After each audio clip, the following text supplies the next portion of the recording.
আমাদের বাংলাদেশে একজন বক্তা কত বড় চাপাবাজ হতে পারে, একটু ভিডিওটা দেখুন আপনারা, ঠিক আছে? ভিডিওটা দেখে থাকুন, চলুন। স্যামসাং কোম্পানির মালিক আমাকে দাওয়াত করলেন, মিস্টার স্যামসাং।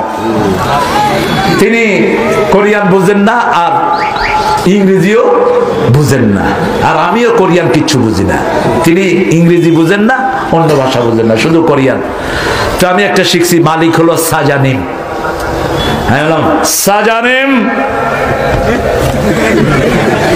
হ্যাঁ ওকে সাজানিম।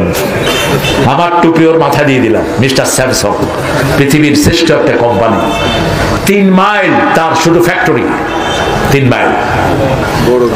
বললাম যে একজন দোবাসের কাজ করেন, বাংলাদেশের অনেক ছেলে কোরিয়ান ভাষায় ভালো। আমি বললাম যে which type of Bengali you like mostly, who is very effective worker in your factory?